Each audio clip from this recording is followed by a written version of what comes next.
여러분 반갑습니다. 추울 때나 더울 때나 비가 오나 눈이 오나 이 자리를 지키시는 여러분께 경의를 표합니다. 하나님께서 기뻐하실 줄로 믿습니다. 국민들이 박수를 보낼 줄로 믿습니다. 한국교회 전체가 여러분의 성의와 노고의 지아들입니다. 저는 간단하게 좀 한 15분 이내로 말씀을 드리겠습니다. 결론을 말씀 먼저 드리자면은, 첫째, 윤석열 대통령은 오늘 석방된 것을 참 축하하면서 이제 다 모든 걸 지나서 대통령직을 이어서 2년간 잘 다스리게 될 줄로 믿습니다. 두 번째, 이재명 더불어민주당 대표는 가야 될 길이 있습니다. 감옥으로 가게 될 줄로 압니다. 가서 좀 급하게 나오지 말고 한 10년 푹 썩으면서 수양을 하게 될 것이라 생각됩니다. 세 번째는 윤석열 대통령께서 2년을 잘 마무리하시고 그 다음 새로운 대통령, 우리 국민의힘 후보, 더불어민주당 후보가 선거 부정 없이 잘 선거를 치러서 뽑히는 대통령이 다음번에는 통일한국으로까지 이어지게 될 줄로 믿습니다. 여러분, 저는 윤석열 대통령이 잘한 것이 두 가지 있다 생각합니다. 윤석열 대통령도 물론 잘한 거 못한 거 있겠지만은 가장 잘한 거 두 가지라 생각합니다. 첫째는 한미일 동맹관계를 확실히 세운 것을 아주 잘한 것이라 생각합니다. 두 번째는 지난해 12월 3일에 계엄령을 선포한 것이 참 잘한 것이라 생각합니다. 저는 처음에는 긴가민가해서 요즘 같은 태평시대에 뭔 계엄령인가 그렇게 아주 고개를 갸우뚱하고 왜 그렇게 했을까 별로 처음에는 찬성하지 않았습니다. 그러나 탄핵 정국이 이어지면서 하루하루 지나는 동안에 아하, 계엄령을 안 했으면 이 나라가 큰일 날 뻔했구나, 내가 그걸 깨달아 가고 있습니다. 마치 뜨거운 물속의 개구리처럼 이 나라가 우리도 모르는 사이에 서서히 이상한 나라로 변질될 수 있는 위기에 그걸 자각하고 계엄령을 내린 점에 대해서 참 잘한 것이다 생각을 합니다. 여러분, 그래서 우리나라의 위기에 가장 중요한 첫째가 선거 부정입니다. 여러분, 선거관리위원회를 바짝 들여다가 서해안 바다에 던져버려야 됩니다. 아주 선거관리위원회 골 때리는 사람들입니다. 이번에 다시 이 나라가 바로 서려면은 선거관리위원회부터 폐지 개혁해서 새롭게 해야 됩니다. 여러분, 실예를 들겠습니다. 어떤 사람들은 그럽니다. 요즘 같은 세상에 선거 부정이 어디에 있냐? 매스컴에서도 그렇게 선동을 하고 그렇게 믿는 시민들이 많습니다. 나는 경기도 동두천에 살고 있습니다. 동두천은 옆에 파주시가 있습니다. 파주시 진동면의 경우에 진동면 투표자 가능수가 144명인데 실제 투표했는 사람은 123명이 됐습니다. 그런데 투표 결과는 181명이 나왔습니다. 여러분, 그러니까 58명은 도깨비가 투표했는가, 무슨 귀신이 투표했는가, 그건 정말로 뚜렷한 팩트입니다. 팩트. 부정선거는 팩트입니다. 두 번째로 이 사전투표, 이 사전선거 이거 참 골치 아픈 겁니다. 앞으로 선거법이 개정되면은 사전선거 이걸 없애야 될 줄로 압니다. 여러분, 파주시 진동면의 경우에 사전투표 한 사람은 44명이 됐습니다. 진동면 경우에 사전투표는 44명 했는데 표는 몇 표가 나왔느냐? 114명 표가 나왔습니다. 그럼 70명이 어디서 나타났습니까? 이거는 사실입니다. 사실. 그리고 파주시에 100세 이상이 70명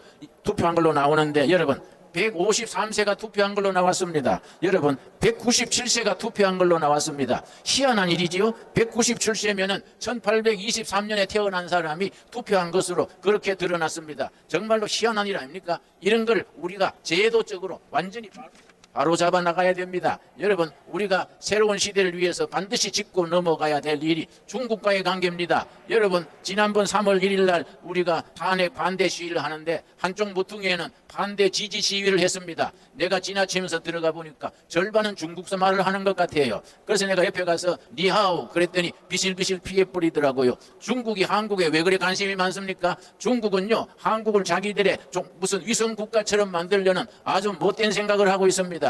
여러분, 시진핑이 미국 가가지고 미국 대통령을 만나서 하는 말이 코리아는 옛날부터 자기들의 속국이었다. 그러니까 미국이 손대지 마라. 그런 식으로 말했습니다. 여러분, 좀 나쁜 말로 하자면 뒤질라고 작정한 소리지요. 어떻게 코리아가 중국의 속국이었습니까? 여러분, 서대문에 독립문이 있습니다. 여러분, 독립문이 일본에 대한 독립으로 세운 게 아닙니다. 중국에 대해서 독립문으로 세워진 겁니다. 나는 북한에 여러 번 갔었습니다. 여러분, 북한의 육군사관학교 격인 장교 훈련하는 학교 뭐라고 써놨느냐 하면 북한 얘기입니다. 일본은 100년 숙적, 중국은 1000년 숙적 그렇게 써놨습니다. 북한 사람들도 일본은 100년 원수고 중국은 1000년 원수라 그랬는데 이상하게 우리나라 정치가들 중에 더불어민주당 사람들 중에 중국을 모르게 떠받드는 사람들이 있습니다. 문재인 대통령이 중국에 가가지고 베이징 대학에서 강연하면서 중국과 한국은 공동 운명체입니다. 그런 골빠진 소리를 했습니다. 여러분, 중국이 망하면 우리가 같이 망하고 중국이 흥하면 우리가 같이 흥한다. 이 공동 운명체 아닙니까?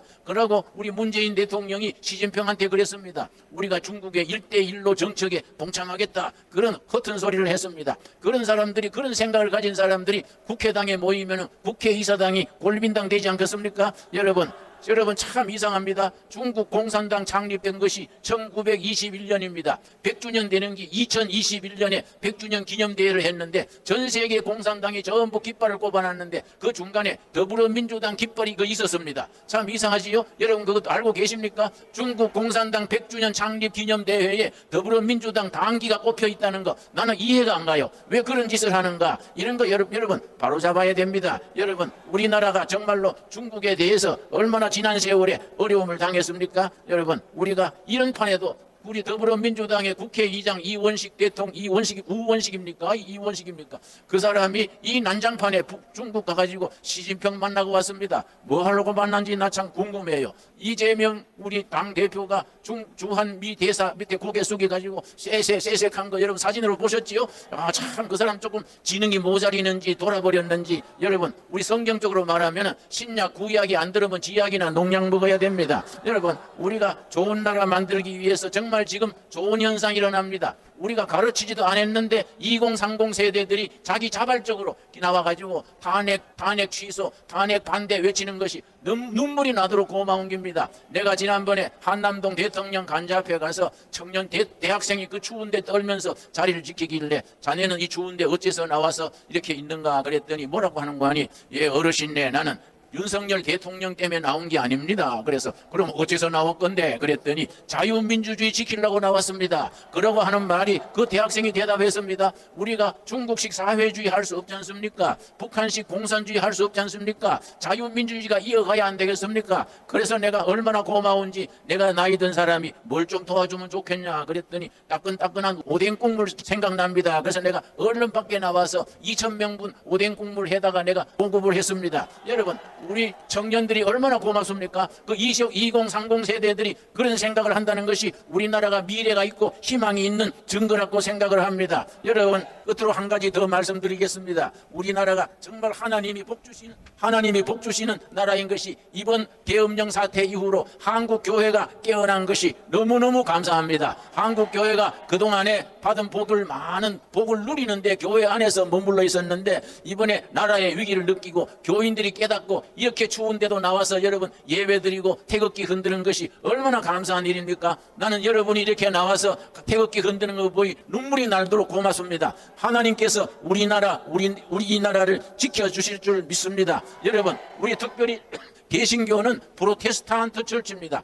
프로테스탄트가 뭡니까? 저항하는 겁니다. 어리석은 정치에 대해서 삐뚤어진 정치에 대해서 헛된 이데올로기 주체 사상에 대해서 우리는 목숨 걸고 저항해야 됩니다. 여러분 우리는 제2의 전쟁입니다. 전쟁은 목숨 걸고 하는 겁니다. 여러분 우리나라의 운동권 계열에는 두 계열이 있습니다. NL그룹이 있고 PD 계열이 있습니다. NL그룹은 내셔널 리버레이션 민족해방전선이라 그래서 주사파라 그럽니다. 우리나라 운동권 출신의 80%가 NL 계열입니다. 주사파입니다. 여러분 김일성 주체 사상이 민족의 희망이다. 이런 정신 빠진 소리 하는 사람들이 청와대도 들어가고 정당에도 들어가고 나라의 언론계도 들어가고 여러분 이번에 보셨지요? 여러분 놀랬습니다. 헌법재판소 무슨 선거위원회 무슨 재판부 뭐 곳곳에 그런 불확실들이 진지를 틀고 있는 것이 나라가 얼마나 위험했습니까? 모르고 지나갔으면 우리가 그냥 앉아서 당하는 거이지요. 이럴 때 우리가 참 하나님이 보호하사 온 국민들이 계엄령을 통해서 깨닫고 이렇게 시위를 프로테스트 저항하게 된 것이 정말 얼마나 감사합니까?